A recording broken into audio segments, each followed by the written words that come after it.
आपण पाहताय न्यूज 18 लोकमत आणि कोरोनाच्या पार्श्वभूमीवरती असलेल्या या बुलेटिनमध्ये आपल्या सगळ्यांचं स्वागत। आणि कोरोना संदर्भातला धोका ओळखता या बुलेटिनमध्ये राज्यभरातल्या अनेक महत्त्वाच्या बातम्या आपण पाहणार आहोत। सुरुवात एका महत्त्वाच्या बातमीनं, मंत्रालयात पुन्हा एकदा कोरोनाची अनेकांना लागण झाली आहे।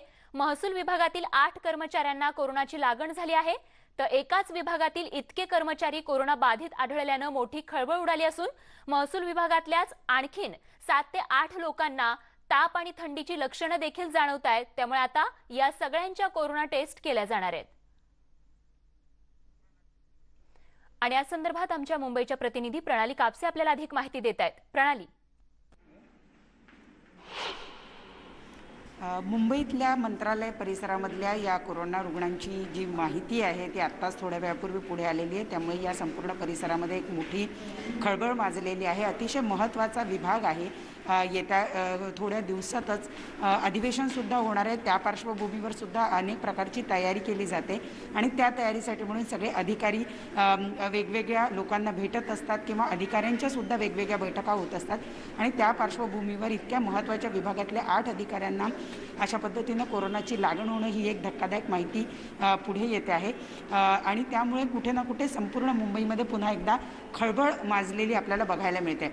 मुंबई महानगरपालिकेच्या वतीनं ठिकठिकाणी चाचण्या ज्या त्या वाढवण्यात आलेल्या आहेत। लोकांच्या मध्ये जनजागृती करण्याकरता अवेअरनेससुद्धा कॅम्प जे आहेत ते घेतले जात आहेत। इतकंच नाही तर आजपासून पोलिसांना सुद्धा अधिकार देण्यात आलेले आहेत की ते मास्क न घातलेल्या लोकांच्या विरोधात कारवाई करू शकतील, त्यांच्याकडनं दंड वसूल करू शकतील। परंतु आत्ताच मुंबई महानगरपालिकेचे अतिरिक्त महापालिका आयुक्त सुरेश काकाणी यांनी दिलेल्या माहितीनुसार जी धक्कादायक माहिती पुढे येत आहे त्यात असं म्हटलेलं आहे की कोरोना रुग्णांची जी वाढ आहे ती वसाहतींमध्ये म्हणजे इमारती ज्या आहेत त्या इमारतींमध्ये होताना दिसते आहे। बैठ्या चाळी किंवा स्लम एरिया जो आहे इथं मात्र ती वाढ फारशी होताना दिसत नाही आहे। आणि यातही वाढ होण्याचं कारण असं सांगितलं जात आहे की वेगवेगळ्या समारंभांसाठी, पिकनिकसाठी किंवा इतर गोष्टींसाठी, लग्न समारंभांसाठी लोक खूप मोठ्या प्रमाणावर बाहेर पडली। आणि ही बाहेर पडत असताना जे काही कोरोनाचे नियम आहेत की कोरोना होऊ नये म्हणून आपल्याला कोरोना टाळण्यासाठी जे नियम दिलेले आहेत म्हणजे मास्क घालणं, हात सॅनिटाईज करणं आणि त्याचबरोबर सोशल डिस्टन्सिंग पाळणं, या गोष्टी लोकांनी केल्या नाही। त्याचा विसर लोकांना पडला आणि त्याचा परिणाम असा झाला की रुग्णसंख्या ही वाढायला लागली आणि ती तर आता 1000च्या जवळ मुंबईमध्ये येऊन पोहोचलेली आहे। इतकंच नाही तर महापालिका कारवाईसुद्धा मोठ्या प्रमाणावर करते। कालसुद्धा महापालिकेच्या वतीनं पबवर कारवाई करण्यात आलेली आहे। लग्न समारंभांच्या ठिकाणी चेंबूरमधल्या एक छेडा मंगल कार्यालयामध्ये सुद्धा कारवाई करण्यात आली आहे। इथं वधूपिता आणि वरपिता या दोघांवरही गुन्हे दाखल करण्यात आलेले आहे। अशा वेगवेगळ्या मोहिमा मुंबई महानगरपालिकेनं हाती घेतलाय आणि या धडक मोहिमांमुळे लोकांमध्ये जास्तीत जास्त जनजागृती व्हावी असा प्रयत्न महापालिकेच्या वतीनं केला जातोय। परंतु मंत्रालयासारख्या ठिकाणी अचानक 8 अधिकाऱ्यांना कोरोनाची लागण होणं ही माहिती पुढे आल्यानंतर एकच खळबळ संपूर्ण परिसरामध्ये आणि एकूण मुंबई क्षेत्रामध्ये पाहायला मिळते। अगदी, आणि मंत्रालयातल्या कर्मचाऱ्यांचा इतक्या मोठ्या प्रमाणात कोरोनाची त्यांना लागण होणं ही गंभीर बाब आहे आणि त्यामुळे पुन्हा एकदा कोरोना नियमांचं हे काटेकोरपणे गांभीर्यानं पालन करणं हे अत्यंत गरजेचं आहे। प्रणाली, अशीच आमच्यापर्यंत माहिती पोहोचवत राहा। तूर्त धन्यवाद। तर कोरोनाची परिस्थिती गंभीर आहे। सर्व लोकांना सरकारच्या मार्गदर्शक सूचनांचं पालन करावं लागेल। राज्यात कोरोना रुग्णसंख्येत पुन्हा एकदा वाढ होतीये, त्यामुळे नियमांचं पालन करा असं आवाहन पर्यटन मंत्री आदित्य ठाकरे यांनी केलंय।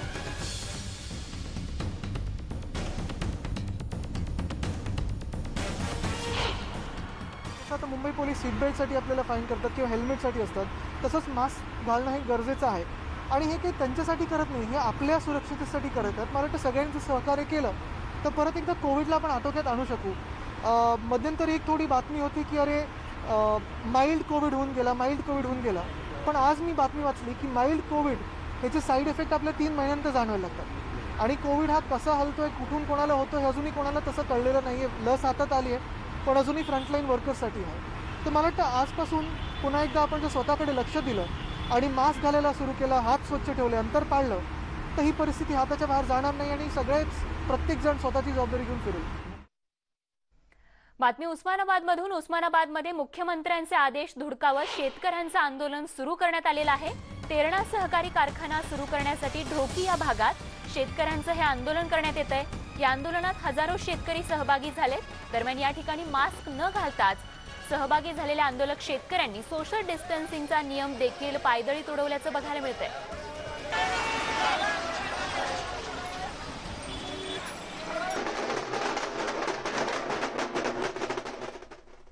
आणि आता पुढची बातमी आहे पंढरपूरमधून. सरपंच आरक्षण सोडतीला लोकांनी एकच गर्दी केल्याचं चित्र या ठिकाणी बघायला मिळतंय. प्रांताधिकारी कार्यालयात ही मोठी गर्दी झाल्याचं चित्र बघायला मिळत असून वारकऱ्यांसाठी संचारबंदी आणि सरपंच आरक्षण सोडतीला मात्र वेगळा नियम, असा वेगळा न्याय का, असा सवाल उपस्थित करत भाविकांनी, वारकऱ्यांनी प्रशासनाबाबत आपला रोष जो आहे तो व्यक्त केलाय. कोरोनाच्या पार्श्वभूमीवर माघवारीवर निर्बंध घातलेले आहेत प्रशासनाने आणि आजपासून संचारबंदी असतानाच सरपंच आरक्षणाची सोडत पुन्हा एकदा जाहीर होत आहे. पंढरपूरच्या आपण प्रांताधिकारी कार्यालयामध्ये आहे, तिथं दिलेलं आहे मास्क शिवाय प्रवेश नाही आहे आणि आढळल्यास 100 रुपये दंड असला तरी या आवारात प्रचंड गर्दी करण्यात आलेली आहे. आतल्या ज्या सोडत जिथं जाहीर होते त्या हॉलमध्ये सुद्धा गर्दी आहे आणि एकंदरीत राजकारण म्हणजे आरोग्यापेक्षा राजकारण हे महत्त्वाचं असतं कायम ग्रामीण भागात, हे दिसून येत आहे. तुम्ही पाहू शकता या आवारात प्रचंड गर्दी आहे. सोडत नेमकी कुठल्या ह्याला आरक्षण पडलेलं आहे आणि हे जाणण्यासाठी लोक आले असले तरी उद्या संचारबंदी असणार आहे आणि गावात लोकांना प्रवेश नसणारा असताना मात्र राजकारण जे आहे गावाकडचं हे महत्त्वाचं वाटत आहे लोकांना सुद्धा आणि प्रशासनाने नेमकी ही वेळ का निवडली असा सुद्धा प्रश्न होत आहे. एकंदरीत लॉकडाऊनकडे वाटचाल पुन्हा होती काय अशा या गोष्टीमुळे हे असं म्हणायला काय हरकत नाही. पंढरपूरहून वीरेंद्रसिंह उत्पात, न्यूज 18 लोकमत. आणि यानंतर बातमी आहे महत्त्वाची औरंगाबादमधून. औरंगाबादमध्ये कोरोनाचा धोका वाढलाय आणि त्यामुळे या ठिकाणी निर्बंध लावण्यात आलेले आहेत. पुन्हा एकदा नियमावली जारी करण्यात आली असून सार्वजनिक कार्यक्रमांसाठी 50 लोकांचीच उपस्थिती या ठिकाणी बंधनकारक केलेली आहे. त्यापेक्षा अधिक लोकांना या कार्यक्रमांमध्ये उपस्थित राहता येणार नाहीये आणि जर 50हून अधिक लोक आढळली तर त्यांच्यावरती कारवाई करण्यात येईल. 200 इतक्या लोकांची खरं तर परवानगी होती आधी, पण आता 200 वरून ती पुन्हा एकदा 50 इतका लोकांनाच आता सार्वजनिक कार्यक्रमांना उपस्थित राहण्यात येणार आहे असे आदेशच आता महापालिका आयुक्तांनी काढलेले आहेत. कारण औरंगाबाद शहरात देखील आपण पाहतोय गेल्या 4-5 दिवसांपासून, गेल्या आठवड्याभरापासून कोरोना रुग्णांची संख्या ही वाढत चालली आहे. आणि याच संदर्भात थेट औरंगाबादमधून आमचे प्रतिनिधी सिद्धार्थ गोदाम आपल्या सोबत आहेत. सिद्धार्थ, प्रशासन आता अधिक सजग होतंय आणि खबरदारी घेतंय, निर्बंध आणखीन कडक करण्यात येत असल्याचं बघायला मिळतंय. सत्य, निश्चितच काल मुख्यमंत्र्यांनी जे जाहीर केलं त्यानुसार आता स्थानिक प्रशासनाला अधिकार दिलेले आहेत मुख्यमंत्र्यांनी आणि त्यानुसार आज औरंगाबादमध्ये महानगरपालिका प्रशासन असेल, जिल्हा प्रशासन यांची एक बैठक झाली आणि त्या बैठकीत त्यांनी पहिला निर्णय घेतला की आधी 200 लोक सार्वजनिक ठिकाणी लग्न कार्याला किंवा इतर कार्यक्रमाला उपस्थित राहायला मुभा होती. मात्र आता महानगरपालिकेने केवळ 50 लोकांनाच परवानगी दिलेली. याचं कारण सरळ आहे की 8 दिवसाखाली 2 आकडी होता पॉझिटिव्हचा रुग्णांचा आकडा, तो आता 225 पर्यंत गेलेला आहे. मी गुलमंडी भागामध्ये आहे आणि या ठिकाणी प्रचंड मोठ्या प्रमाणात गर्दी असते, बाजाराची वेळ आहे. आपण बघू शकतो की अनेक लोक जी आहेत विदाउट मास्क या ठिकाणी फिरतायत आणि काही लोकांनी मास्क लावलेले आहेत. निश्चितच आता औरंगाबादमध्ये जे पॉझिटिव्ह रुग्णांची संख्या वाढते ती जी आहे ते मास गॅदरिंगमध्ये म्हणजे जमावातून जमल्यामुळंच झालेलं आहे आणि अनेक लोकांची हिस्ट्री अशी आहे की पॉझिटिव्ह झालेल्या लोकांना ते एकतर कुठल्या तरी कार्यक्रमाला गेले होते किंवा सार्वजनिक ठिकाणी लग्नाला होते किंवा इतर छोट्या मोठ्या कार्यक्रमाला होते आणि तीच लोक बाधित होऊन मोठ्या प्रमाणात आता औरंगाबादची जी आहे संख्या वाढत आहे. आता शासनाने निर्णय घेतलेला आहे स्थानिक प्रशासनाने केवळ 50 लोकांनाच परवानगी देण्यात आलेली आहे कार्यक्रमाच्या ठिकाणी जायला. मात्र अजूनही आपण बघू शकतो आता ही 2 महिला आणि तिची एक मुलगी चाललेली आहे, ते मास्क घातलेलं नाही आहेत त्यांनी. आपण बघू शकतो अशा पद्धतीचं अनेक लोक जे आहेत अजूनही निष्काळजीपणा करतायत, मास्क लावत नाहीत आणि सांगितल्यानंतर मास्क लावतात. हे बाईक धारक बघा आता तुम्ही की दोघांनाही मास्क लावलेला नाहीये, म्हणजे कुठंतरी निष्काळजीपणा या ठिकाणी दिसतो आहे स्वाती. मात्र आता प्रशासनाने लोकांना वठणीवर आणण्यासाठी जे आहे वेगवेगळे निर्णय घ्यायला सुरुवात केलेली. आता 50 लोकांपर्यंत आलेले आहेत. मात्र प्रशासनाच्या काय अधिकाऱ्यांनी असं सांगितलेलं आहे, हे पुढचे 2 ते 3 दिवस वाट बघून औरंगाबादमध्ये सुद्धा लॉकडाऊन लावण्याची वेळ येऊ शकते. कारण 8 दिवसाखाली फक्त 22 पॉझिटिव्ह रुग्ण होते, आज 250 8 दिवसात गेलेले आहेत. प्रशासनाने पूर्ण तयारी केलेली आहे, मात्र लोकांनी आता ऐकलं पाहिजे आणि लोकांनी स्वतःहून नियम पाळायला पाहिजे, नाहीतर औरंगाबादमध्ये लॉकडाऊन लागायला वेळ लागणार नाही. अगदी खरंय, कारण बेजबाबदार नागरिकांची संख्या मोठी आहे आणि त्यामुळे निर्बंध आणखीन कडक करणं हाच त्याच्यावरती उपाय असू शकतो. तूर्त धन्यवाद सिद्धार्थ, त्या ठिकाणचं सगळं चित्र आमच्यापर्यंत पोहोचवलं त्यासाठी. आणि यानंतर पुढची बातमी आहे महाराष्ट्र कर्नाटक सीमेवरून. महाराष्ट्र कर्नाटक सीमेवरील निपाणी जवळच्या कोगनोळी चेकपोस्टवरती कर्नाटक सरकारनं तपासणी केंद्र उभारलंय. महाराष्ट्रातून कर्नाटकात जाणाऱ्या लोकांना RT-PCR टेस्ट जी आहे ती सक्तीची करण्यात आली आहे आणि त्यामुळे ज्यांच्याकडे तपासणीचा अहवाल नाहीये त्या नागरिकांना परत पाठवलं जात आहे. त्यामुळे आता अनेक वाहनं जी आहेत ती परत पाठवली जात आहेत. त्यामुळे कोल्हापूरचे पालकमंत्री सतेज पाटील हे कर्नाटक सरकारच्या भूमिकेवरती संतापले आहेत. कर्नाटक सरकारनं प्रवाशांना न रोखता त्यांची RT-PCR टेस्ट करून त्यांना राज्यात प्रवेश करण्यासाठी परवानगी द्यावी अशी मागणी सतेज पाटलांनी केली आहे. तर कर्नाटक सरकार जर आडमुठी भूमिका घेत असेल तर आम्हाला देखील कर्नाटकच्या प्रवाशांना महाराष्ट्रात घेत असताना विचार करावा लागेल असा इशाराच पाटलांनी दिलाय. तर ही 2 दृश्य आपण पाहतोय त्या ठिकाणची. बेळगाव चेकपोस्टवरती प्रवाशांना कर्नाटक पोलिसांनी रोखलंय आणि ज्यांच्याकडे परवानगी नाहीये त्यांना परत पाठवण्यात येत आहे. तर दुसरीकडे पालकमंत्री सतेज पाटील यांनी कर्नाटक सरकारवर संताप व्यक्त केलाय.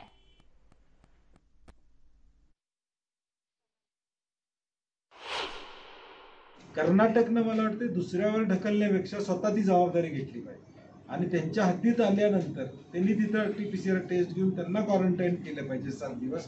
ती जबाबदारी न घेता मग बंदी घालणं हे योग्य ठरणार नाही. मग आम्हालाही बंदी तशी घालावी लागेल उद्या. त्यामुळे मला वाटतं आम्ही ते वरिष्ठांशी बोलू, मुख्य सचिवांशी बोलून कर्नाटक गव्हर्नमेंटशी बोलू आणि त्यांना विनंती करू की तुम्ही ती जबाबदारी घ्या. कारण की आता मुंबई पुण्यातून कुठून लोक येत आहेत आणि बाउंड्रीवर येऊन थांबत आहेत. तिथं लॉ आणि ऑर्डरचा प्रश्न उद्या निर्माण होण्याची शक्यता नाकारता येत नाही. आणि आता कोरोना संदर्भातलीच नाशिकमधून एक महत्त्वाची बातमी आहे. नाशिकमध्येही कोरोनाचा धोका दिवसागणिक वाढत चाललाय. पालकमंत्री छगन भुजबळ यांना देखील कोरोनाची लागण झाली आहे. तर भुजबळांचे ड्रायव्हर चालक जे आहेत त्यांना देखील कोरोनाची लागण झाल्याचं कळतंय आणि त्यामुळे आता भुजबळ पुढच्या उपचारांसाठी मुंबईकडे रवाना झालेत. तर चालक आणि भुजबळ या दोघांना सर्दीची लक्षणं जाणवत होती आणि त्यानंतर त्यांची टेस्ट करण्यात आली तर ती पॉझिटिव्ह आलेली आहे. त्यामुळे आता ते पुढच्या उपचारांसाठी मुंबईकडे रवाना झाले. त्यामुळे जे नागरिक न्यूज 18 लोकमतचे प्रेक्षक आता या घडीला टीव्ही पाहतायत त्या सगळ्यांनी खरं तर ही आकडेवारी, हा आकडा जो आहे कोरोना रुग्णांचा तो पुन्हा एकदा वाढत चाललाय आणि त्यामुळे बेजबाबदार बेफिकीर राहून चालणार नाही. नियम पाळा, सोशल डिस्टन्सिंगचं पालन करा आणि बाहेर पडताना, घरातून बाहेर पडताना, गर्दीत जाताना मास्क घालणं हे अत्यंत महत्त्वाचं आहे. प्रशांत बाग आमचे नाशिकचे प्रतिनिधी या संदर्भात आपल्याला अधिक माहिती देण्यासाठी थेट नाशिकमधून आपल्या सोबत आहेत. प्रशांत, भुजबळ पालकमंत्र्यांना स्वतः देखील आता आपण पाहतोय कोरोनाची लागण झालेली आहे. दिवसागणिक कोरोनाचा धोका वाढत चाललाय. नक्की स्वाती, आपल्याला माहिती आहे की खरं तर गेल्या 8 दिवसातला ग्राफ जर का बघितला तर गेल्या 8 दिवसामध्ये जवळपास 816 रुग्णांची संख्या वाढलेली आहे. खरं तर आटोक्यात येत असलेली संख्या, रुग्ण बरे होण्याचा दर ही टक्केवारी सुद्धा वाढत चालली होती. जवळपास 98% रुग्ण बरे होण्याची टक्केवारी वाढली होती. तीच आता 96.64% घसरली आहे आणि हीच वाढ रुग्णांची चिंताजनक आहे.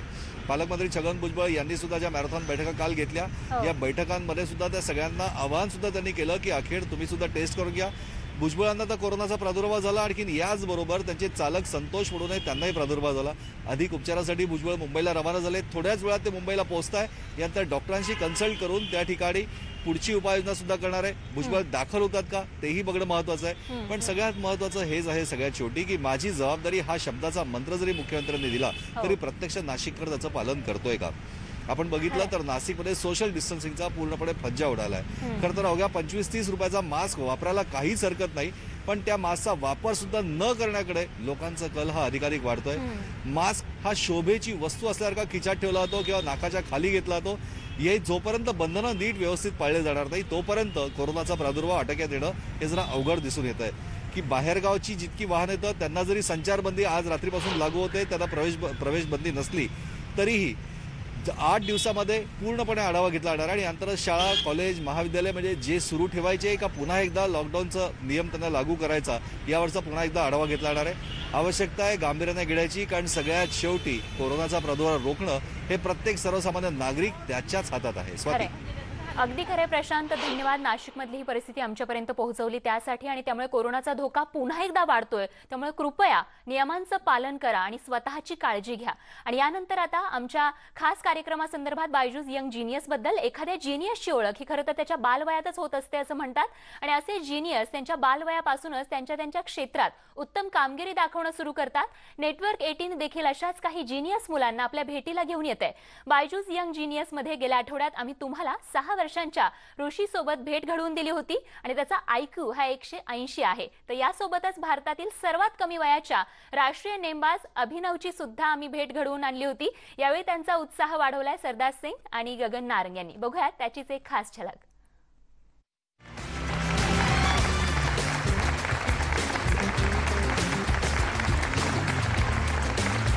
नमस्कार, मैं हूं आनंद नरसिम्हन, अनोखे बच्चों की इस दुनिया में आपका गाइड और साथी, जो अब बुलाने वाला है आज के यंग जीनियस को.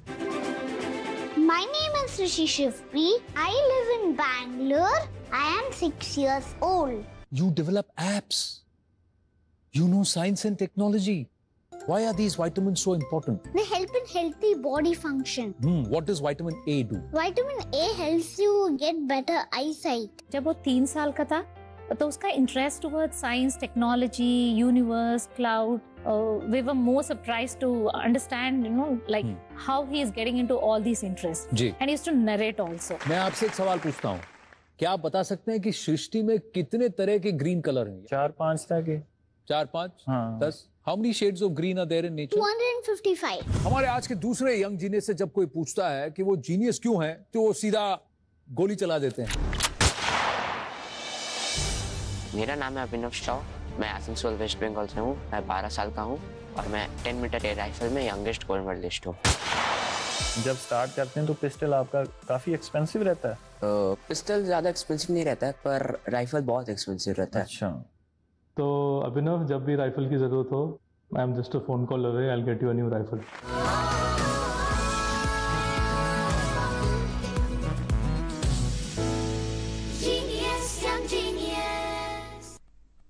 आणि यासोबतच अगदी छोटासा ब्रेक घेऊन लगेचच परत येतो. बघत रहा न्यूज 18 लोकमत. ब्रेकनंतर पुन्हा एकदा स्वागत. आणि आता बातमी आहे पुण्यातून. कोरोना रुग्णांची संख्या वाढत आहे हे पाहून शाळा, कॉलेज, मंगल कार्यालयांवरती आता निर्बंध आणण्यात आल्याची माहिती पुण्याच्या आयुक्तांनी दिली आहे. गरज वाटली तर निर्बंध वाढवू असं देखील त्यांनी म्हटलंय. तसंच वाढती रुग्णसंख्या पाहता हॉस्पिटल चालकांची बैठक बोलवण्यात आल्याचंही त्यांनी म्हटलंय. शहरात बेड उपलब्ध असून प्रसंगी कमी वेळेत अधिक बेड उपलब्ध करून देण्याची तयारी देखील प्रशासनाकडून करण्यात आल्याची माहितीही त्यांनी दिली आहे. पर्यायी जी मोकळी जागा आहेत ग्रामीण भागामध्ये, ज्या ठिकाणी, जसं आपण मागच्या कालावधीमध्ये शहरामध्ये PCMCमध्ये केलं होतं, तसं ग्रामीण भागामध्ये सुद्धा ज्या ठिकाणी भाजी विक्रेत्यामुळं किंवा त्या भाजी बाजारामुळं असा स्प्रेड होतोय, त्याला वेगळ्या जागा आयडेंटिफाय करण्याची सूचना दिल्या आहेत, जेणेकरून मोकळ्या जागेमध्ये तो बाजार भरवला जाईल. त्याचप्रमाणे रेस्टॉरंट्स असतील किंवा इतर आस्थापना असतील, त्यांच्यामधून स्प्रेड हा जो होतोय तो थांबवण्यासाठी त्यांनाही SOP आपण दिलेली आहे. आतापर्यंत एक्साईज डिपार्टमेंटच्या माध्यमातून जवळपास 18 लाखाचा दंड वसूल केला आहे. 120 पेक्षा जास्त कारवाई जिल्ह्यामध्ये झाल्या आहेत. परत त्या आणखी ॲक्टिवेट करून आपण त्यांना SOP पाळण्यासाठी सूचना केलेल्या आहेत. आणि याच संदर्भात थेट जाऊयात पुण्याला. आमचे प्रतिनिधी चंद्रकांत फुंदे पुण्याहून आपल्या सोबत आहेत. चंद्रकांत, शून्यावरती आकडा आला होता, 50च्या आत आकडेवारी आली होती रुग्णसंख्या. त्यामुळे आपण कोरोना योद्ध्यांचं, पुणेकरांचं अभिनंदन केलं आणि आता तोच आकडा 500च्या वर गेलाय. त्यामुळे ही धोक्याची घंटा आहे पुणेकरांसाठी. हो, निश्चितच. कारण गेल्या 1 फेब्रुवारीपासून ही संख्या वाढत चाललेली आहे. किंबहुना ती आणखीनच वाढत चाललेली आहे. आणि गेल्या आठवड्यात कदाचित, जर ह्या आठवड्यात लोकांनी ऐकलं नाही तर कदाचित मार्चमध्ये लॉकडाऊन लावावं लागतो की काय, अशी परिस्थिती आहे पुण्यामधली. नवीन हॉटस्पॉट तयार झालेले आहेत. विशेषतः धायरी, वडगाव, नंतर तिकडं हडपसर आहे, मुंढवा आहे, बाणेर रोड आहे, नंतर इकडचं कोथरूड साईडचं थोडं काही भाग आणि हे सगळ्या भागामध्ये प्रचंड कोरोना वाढलेला आहे. म्हणजे स्वॅब सेंटरवरचे जर पॉझिटिव्ह रेट पाहिलं ना, म्हणजे पु ल देशपांडेचंच मी सकाळी एका ऑफिसरशी बोललो, त्यांनी सांगितलं तब्बल 50% आमच्या स्वॅब सेंटरचं पॉझिटिव्ह रेट आहे. मग याचाच अर्थ फिगर आणखीन वाढणार आहेत. ऑलरेडी स्प्रेडिंग झालेलं आहे. आता या आठवड्यात ते नंबर आणखीन वाढतील. म्हणजे कालचीच फिगर काढली तर 626 होती पॉझिटिव्हची. आज ती कदाचित कालची रविवारची आकडेवारी आज येईल त्यामुळे ती कमी राहील, पण या आठवड्यात ती असं शक्यता वर्तवली जाते तर 1000पर्यंत जाईल दैनंदिन रुग्णवाढीचा आकडा. 1000पर्यंत गेला तर निश्चितच लॉकडाऊन करावं लागतं की अशी परिस्थिती होईल. बेड पूर्ण नाही. ऍक्टिव्ह पेशंट जर पाहिले तर ते 1200वरनं डायरेक्ट 2800वर गेलेले आहेत. आजपासून नाईट कर्फ्यू लावला जातोय, पण नाईट कर्फ्यूमध्ये ती अंशतः संचारबंदी नसणार आहे. विनाकारण बाहेर पडलेल्या लोकांना थांबवलं जाणार आहे, अडवलं जाणार आहे. पण जे कंपनीत कामाला जातील त्यांना जाऊ दिलं जाणार आहे. म्हणजे अत्यावश्यक सेवा ज्याला आपण म्हणतो त्यांना मात्र जाऊ दिलं जाईल. म्हणजेच पण मुद्दा असा आहे, नाईट कर्फ्यू लावून तसा फारसा फरक पडत नाही. आमचा मागचा अनुभव असा आहे, कारण नेहमी मग गमतीनं म्हटलं जातं कोरोना काय फक्त रात्रीच बाहेर पडतो का, दिवसा होणाऱ्या गर्दीचं काय, हा सगळ्यात महत्वाचा मुद्दा आहे. म्हणजे आताही लग्न समारंभ पॉलिटिकल रॅलीला 200ची मर्यादा आहे. 200 म्हणता म्हणता लोक 500 येऊन जातात. त्याच्यावर कुणाचा कंट्रोल ठेवायचं, म्हणून ती कुठंतरी बंधन आणली पाहिजे. शाळा कॉलेजेस बंद आहेत मान्य, तसे मुलं येत नव्हती शाळेत आणि कॉलेजेस मध्ये सुरुवात झाली होती, एक आठवडा झाला होता. त्यामुळे त्यांनी तसं इम्पॅक्ट होणार नाही. तुम्हाला कडक रिझल्ट हवे असतील, अर्थात कुठल्याही अंमलबजावणी केल्यानंतर लॉकडाऊनचे त्याचे रिझल्ट 10 दिवसांनी दिसतात. आता जर तुम्हाला रिझल्ट हवे असतील तर लॉकडाऊन करायचं तर प्रॉपर ते कडक करावं लागेल, तेव्हा त्याचे कुठेतरी रिझल्ट येतील. असं तरी सध्यातलं पुण्याचं चित्र आहे. आशा करूयात लोकांनी ते पाळलं पाहिजे तर आणि तरच कंट्रोलमध्ये येईल, नाहीतर परिस्थिती भयानक होईल. अगदी चंद्रकांत, त्यामुळे नागरिकांना आपलं आवाहन आहे की तुम्हाला पुन्हा एकदा लॉकडाऊन नको असेल तर कृपया जे नियम आखून दिलेले आहेत त्या नियमांचं गांभीर्यानं पालन करा, अंमलबजावणी करा. पुण्यातली अपडेट आपल्याकडून वेळोवेळी जाणून घेत राहू. तूर्त चंद्रकांत, धन्यवाद या सविस्तर माहितीसाठी. बघत पुढची एक महत्वाची बातमी. मुख्यमंत्र्यांनी सर्व राजकीय कार्यक्रमांवरती बंदी घातल्यानं त्याला आता सर्व राजकीय नेत्यांनी देखील प्रतिसाद दिलाय. शरद पवार, उदय सामंत, संभाजीराजे आणि राजू शेट्टी यांनी त्यांचे कार्यक्रम जे आहेत ते रद्द केलेत. शरद पवारांनी 1 मार्चपर्यंत त्यांचे सगळे सार्वजनिक कार्यक्रम रद्द केल्याचं सांगितलंय. तर मुख्यमंत्र्यांनी आवाहन केल्यावरती शरद पवारांनी हा निर्णय घेतलाय. तर उच्च आणि तंत्र शिक्षण मंत्री उदय सामंत यांनी देखील मुंबईतील कार्यक्रम रद्द केला आहे. मुख्यमंत्र्यांच्या आवाहनानंतर खासदार संभाजीराजे छत्रपती यांचाही नाशिक दौरा जो आहे तो रद्द करण्यात आलाय. राजू शेट्टींनी देखील त्यांचे सर्व कार्यक्रम जे आहेत ते रद्द केलेत.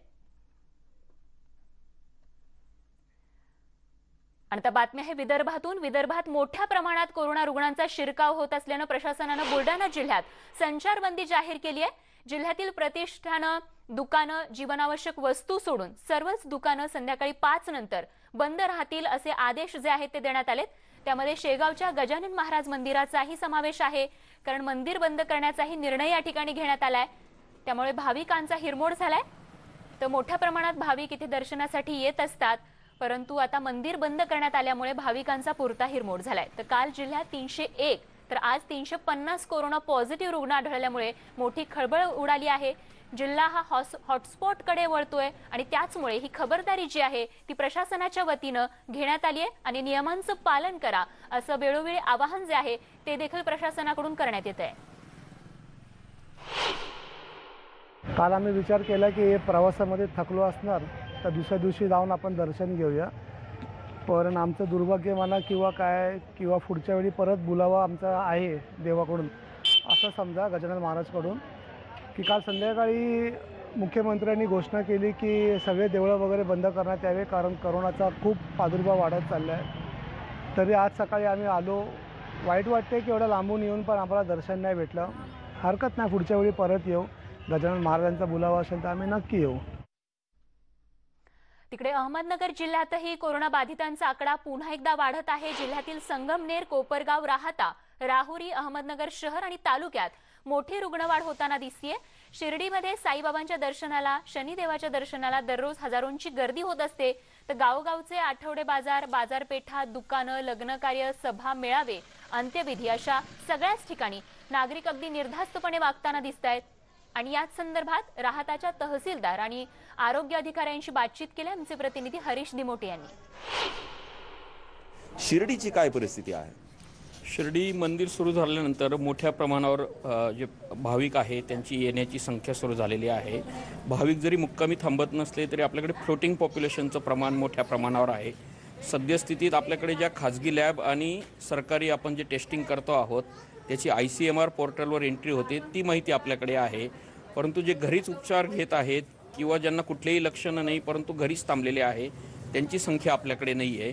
त्यामुळे आमची जिल्हा स्तरावरची बैठक झालेली आहे. आज तालुका जी टास्क फोर्स आहे त्यांची बैठक आज आम्ही ठेवलेली आहे. त्यात एकंदर या सर्व परिस्थितीचा आम्ही आढावा घेत आहोत. तसेच कालच माननीय मुख्यमंत्री महोदयांनी मी जबाबदार ही मोहीम आपल्याला सुरू करायला लावलेली आहे.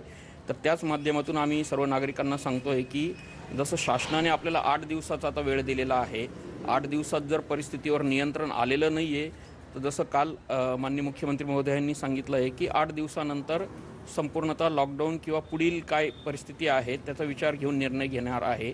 त्यामुळे आम्ही आज राहता तालुक्याची जी संपूर्ण परिस्थिती, पुढचं नियोजन याच्यावर आज आम्ही विचारविनिमय करतील. आपल्यासोबत आरोग्य अधिकारी देखील आहेत. डॉक्टर, काय सांगाल, काय परिस्थिती आहे आणि लोक कुठेतरी आज निष्काळजी झाल्याचं चित्र आहे? बरोबर आहे. जसं लॉकडाऊन शिथिल झाल्यानंतर लोकांचं गर्दीचं प्रमाण वाढलेलं आहे, परंतु आमच्या ग्रामीण रुग्णालयामध्ये जे पेशंट लक्षणे असतील त्यांना किंवा शिर्डी नगरपालिकेच्या हात देतील आम्ही त्यांचे RT-PCR स्वाब घेतो, त्याचं प्रमाण जास्त आहे RT-PCR स्वाब घेण्याचं, परंतु पॉझिटिव्हचं रेट कमी आहे. बरेच पेशंट घरीच उपचार घेतात त्यामुळे त्याचा डाटा आपल्याकडे नाही. परंतु ज्या खाजगी लॅब आहेत, जे सरकारी लॅब आहे त्याची एंट्री आपल्या जिल्ह्यावर आहे व आपल्याला निश्चितपणे आपण आकडा सांगू शकतो आपल्याकडे तो आकडा कमी आहे. परंतु गर्दी असल्यामुळे असं म्हणता येणार नाही की आकडा कमी आहे. लोकांना लक्षणं असून किंवा रोग असून देखील लोक पुढे येत नाही तर कदाचित ते आपल्यासमोर मांडता येणार नाही. जर खाजगी डॉक्टर किंवा खाजगी लॅबोरेटरीवाले जर परस्पर तपासणी करत असतील व लोकांना घरी राहायला सांगत असतील, जर आमच्या असं निदर्शनास आलं आम्ही त्याच्यावर नक्की कारवाई करू व त्यांच्या हॉस्पिटलला जी योग्य कारवाई असेल सील करणे किंवा डॉक्टरांना काही करणे ते योग्य केलं जाईल. हरीश डिमोटे, न्यूज 18 लोकमत, अहमदनगर. यानंतर बातमी आहे लातूरमधून. या ठिकाणी कोरोनाच्या जनजागृतीसाठी आरोग्य विभागामार्फत जी पत्रकं काढण्यात आली होती त्या पत्रकांची चक्क रद्दी म्हणून विक्री करण्यात आल्याचं बघायला मिळतंय.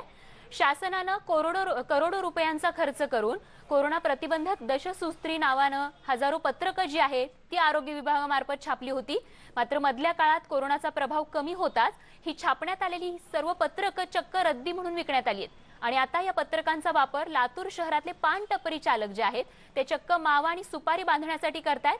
तर नेमकं ही पत्रकं रद्दी म्हणून कुणी विकली हा सवाल उपस्थित झाला असून याबाबतची चौकशी करून अहवाल देण्याचं पालकमंत्री अमित देशमुखांनी म्हटलंय.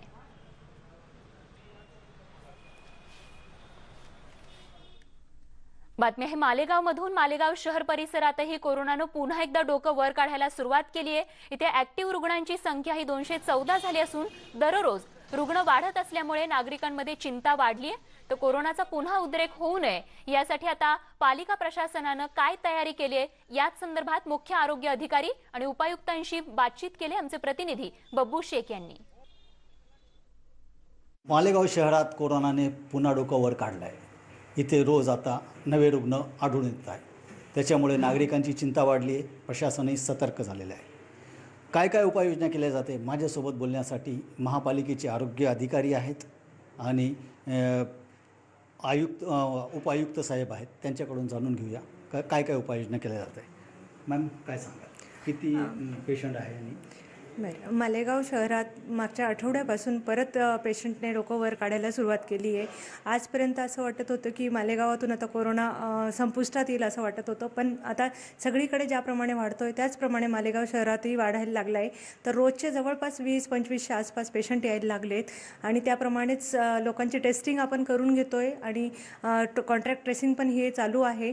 परंतु लोकांनी जर ह्या ठिकाणी जर आपलं सोशल डिस्टन्सिंगचं पालन नाही केलं, मास्क वापरले नाही आणि सॅनिटायझरचा वापर केला नाही आणि पब्लिक मालेगावचे कुठेही मास्क वापरताना दिसत नाही, हे जर त्याचप्रमाणे करत राहिले तर मालेगावची परिस्थिती पुन्हा एप्रिल-मे सारखी होण्यासारखी होऊन जाईल. त्याच्यासाठी मालेगाव पब्लिकने आपली स्वतःची काळजी घ्यायला पाहिजे, जेणेकरून आपल्या घरातल्यांना सेफ ठेवता येईल आणि आपलं मालेगाव सेफ ठेवता येईल. गव्हर्नमेंटने आम्हाला जे सजेशन दिलेले आहे ते इन्स्ट्रक्शन दिलेले आहे त्याप्रमाणे प्रत्येक मास्क न वापरणाऱ्या लोकांकडून कमीत कमी 1000 रुपये दंड वसूल करावा असा आम्हाला ते निर्देश करण्यात आलेले आहे. आणि याबाबत आम्ही पोलीस प्रशासनाशी सहकार्याने तिची अंमलबजावणी करणे गरजेचं झाले असल्याने आम्ही ते करणार आहोत. त्याशिवाय लोकांना आम्ही आह्वानसुद्धा करतो आहे की या ज्या बेसिक गोष्टी आहेत या बेसिक गोष्टी अपन ते पाळायला पाहिजे. इसका इस्तेमाल होना चाहिए. मास्क इस्तेमाल करने के लिए हुकूमत अगर बोलती है तो उसकी कोई ना कोई वजह होगी, ना बगैर वजह के तो कोई किया नहीं जाता है. इसमें हम लोगों ने आवाम ने इसका साथ भी देना चाहिए और इसकी अमलबजावणी करना चाहिए. बब्बू शेख, न्यूज 18 लोकमत, मालेगाव. तेव्हा प्रेक्षक हो, पुन्हा तुम्हाला लॉकडाऊन नको असेल तर कृपया नियमांचं पालन करा. आणखीन एक छोटासा ब्रेक घेऊन लगेचच परत येतो. बघत रहा न्यूज 18 लोकमत.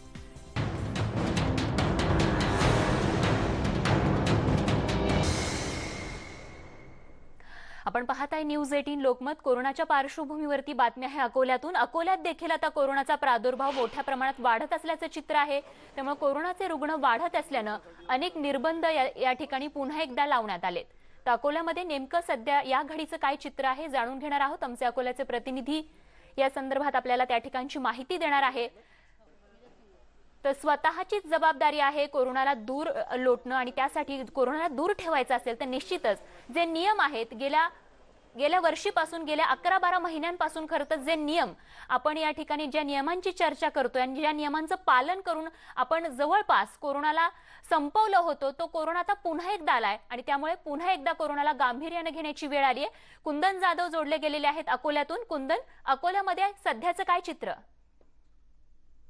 अकोल्यामध्ये कोरोनाचं चित्र पाहता खूप गंभीर चित्र आता सध्या पाहायला मिळतंय, कारण की दिवसेंदिवस रोज कोरोनाचे पेशंट मोठ्या प्रमाणात वाढत आहेत. आजची जर सकाळी जी आलेली पॉझिटिव्हची रुग्णसंख्या जर पाहिली तर 196 आहे आणि कालची 300च्या घरात गेलेली ही कोरोनाची रुग्णसंख्या आहे. ही जी रुग्णसंख्या पाहता अकोल्यातील आज बाजारपेठेतील परिस्थिती पाहिली होती. उद्यापासून लॉकडाऊन लागणार आहे. या पार्श्वभूमीवर लोक इतक्या मोठ्या प्रमाणात गर्दी करतात बाजारामध्ये खरेदी करण्यासाठी, परंतु हाच धोका कुठेतरी त्या लोकांना नंतर जाणू शकतो, कारण की सोशल डिस्टन्सिंग, मास्क याचा कुठंच वापर दिसत नव्हता, अभाव दिसत होता आणि लोक निष्काळजी दिसत होते. फक्त सामान खरेदी करण्यासाठी लॉकडाऊन लागत आहे तरी शासनाने त्यांना सकाळी 8 ते दुपारी 3 वाजेपर्यंत ही शिथिलता दिलेली आहे, परंतु याचं कुठेही म्हणजे विचारात न घेता लोक आज खरेदीसाठी मोठ्या प्रमाणात गर्दी करत होते आणि हाच धोका पुढे भविष्यात पुढे जाणू शकतो. लोकांनी याचा विचार करून सध्या बाहेर वावरणं आवश्यक आहे, कारण की कोरोना हा परत आलाय आणि वाढण्याची शक्यता आहे. मागील 2020 हे वर्ष पूर्ण कोरोनामध्ये गेलंय, परंतु 21 आता हे आपल्याला चांगल्या पद्धतीनं जर जायचं असेल तर कोरोनावर नागरिकांनीच दक्ष राहून आता पुढे वाटचाल करायला महत्त्वाचं आहे. अगदी कुंदन, आणि अकोल्यातली अशीच अपडेट आपल्याकडून जाणून घेत राहणार आहोत. अशाच बेफिकीर आणि बेजबाबदार नागरिकांमुळेच आता पुन्हा एकदा लॉकडाऊनची देखील वेळ येऊ शकते आणि ते येऊ नये यासाठी नागरिकांनी काळजी घेणं अत्यंत महत्त्वाचं आहे. आणि एक धक्कादायक बातमी आहे. दादरा नगर हवेलीचे खासदार मोहन डेलकर यांनी मुंबईतल्या एका हॉटेलमध्ये आत्महत्या केली आहे. तर मोहन डेलकर हे दादरा नगर हवेलीचे खासदार असून ते मुंबईमध्ये काही कामानिमित्त आले होते आणि सकाळी हॉटेल स्टाफ त्यांच्या रूम सर्व्हिस देण्यासाठी गेला असता त्या खोलीचा दरवाजा कोणी उघडला नाही आणि त्यामुळे हॉटेल रूमची झडती घेतली असता गुजरातीमध्ये लिहिलेले एक सुसाईड नोट त्या ठिकाणी सापडल्याची माहिती मुंबई पोलीस सूत्रांनी दिलेली आहे. अत्यंत धक्कादायक बातमी. तर त्यांनी आत्महत्या नेमकी का केली त्याचं कारण आता सध्या पोलीस शोधत आहेत, घेत आहेत. अजित मांढरे आमचे प्रतिनिधी या संदर्भात आपल्याला अधिक माहिती देत आहेत. अजित, काय कारण कळू शकलंय का या घटनेसंदर्भात? तर ते आत्महत्येचं कारण त्यांच्या अद्याप पोलिसांनी स्पष्ट केलेलं नाहीये. मात्र जी माहिती मिळाली आहे त्यानुसार मोहन डेलकर यांनी 2 पानाची गुजरातीमध्ये लिहिलेली सुसाईड नोट लिहून ठेवलेली आहे. त्यामध्ये त्यांनी जवळपास 9 राजकीय नेत्यांचे, त्याच पद्धतीनं काही तपास यंत्रणांच्या अधिकाऱ्यांची नावं लिहिलेली आहेत आणि आपल्याला वारंवार स्थानिक यंत्रणा असेल किंवा काही तपास यंत्रणा यांचा त्रास दिला जातोय अशा पद्धतीची माहिती त्यांनी त्या पत्रामध्ये लिहिलेलं आहे. अशी माहिती पोलीस सूत्रांनी दिलेली आहे. मात्र या माहितीला पोलिसांनी दुजोरा दिलेला नाहीये. दुसरी गोष्ट म्हणजे साधारणपणे 8 ते 10 तास उलटलेले आहेत त्यांनी आत्महत्या केलेली. साधारणपणे काल रात्री 12च्या सुमारास त्यांनी आत्महत्या केली असावी असा संशय पोलिसांना आहे, कारण का त्यांचा मृतदेह जो आहे तो ह्या इमारतीच्या म्हणजे सी ग्रीन साऊथ हॉटेलच्या 5व्या मजल्यावरती 503 रूम नंबरमध्ये सापडलेला आहे. त्यांच्यासोबत त्यांचे काही लोक या ठिकाणी होते का हा प्रश्न देखील महत्त्वाचा आहे. पोलिसांनी माहिती दिली त्यानुसार ते एकटे होते, त्यांचं काय काम होतं, कुठल्या कामानिमित्त ते मुंबईत आले होते, या गोष्टीचा उलगडा अजूनपर्यंत झालेला नाहीये. मात्र कलिनाची म्हणजे मुंबईतल्या कलिनाची फॉरेन्सिक टीम जी आहे ती फॉरेन्सिक टीम या हॉटेलमध्ये आलेली आहे आणि हॉटेलमध्ये येऊन ते तपास करतायत. खासदारांना आत्महत्या करणं ही त्यातल्या त्यात खूप मोठी गोष्ट आहे आणि खूप गंभीर गोष्ट आहे. कारण का त्या पद्धतीनं पोलीस सूत्रांची माहिती मिळते की त्यांनी त्यांच्या पत्रामध्ये काही अधिकाऱ्यांची आणि काही राजकीय नेत्यांची नावं लिहिलेली आहेत. त्यामुळे नक्कीच स्थानिक पातळीवर म्हणजे राज्य पातळीवरती किंवा देशाच्या पातळीवरती या सुसाईड नोटमुळे खळबळ माजणार आहे, ही गोष्ट मात्र नक्की आहे. स्वाती. अगदी अजित, या संदर्भातली अशीच अपडेट आपल्याकडून जाणून घेत राहू. तूर्त धन्यवाद या माहितीसाठी.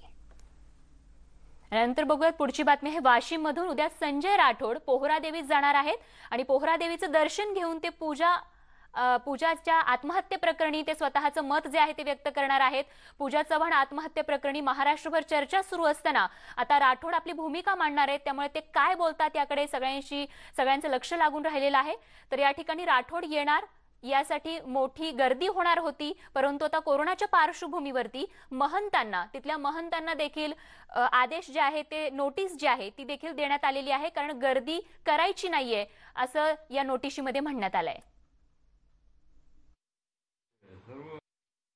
4-5 दिवसापूर्वी आम्ही सर्व महंत बैठक घेऊन संत बाबूसिंगजी महाराज, महंत कबीरदास महाराज, महंत जितेंद्र महाराज, महंत शेखर महाराज, महंत संजय महाराज आम्ही बैठक घेऊन माननीय मंत्री संजय राठोड साहेबांना आम्ही निमंत्रण दिलं की आपण इथं यावं, दर्शन करून जावं म्हणून. तर त्या निमंत्रण स्वीकारून माननीय संजय राठोड साहेब उद्या येत आहे. त्यांचं आम्ही आमच्या मठावरून सगळे महंत म्हणून आम्ही स्वागत करू. आणि एकूणच आपण पाहतोय संजय राठोड आपली भूमिका मांडणार आहेत आणि त्यांच्या भूमिकेकडे सगळ्यांचं लक्ष लागलेलं आहे. त्यामुळे उद्या ते नेमकं काय बोलतात याचीच उत्सुकता आहे. आणि बातमी संदर्भात आणि राज्यभरातल्या आणि देशभरातल्या बातम्यांची अपडेट अशीच आपल्यापर्यंत पोहोचवत राहू. तूर्त या बुलेटिनमध्ये वेळ झाली इथेच थांबण्याची. ताज्या अपडेट्ससह लगेच परत येतो. बघत रहा न्यूज 18 लोकमत.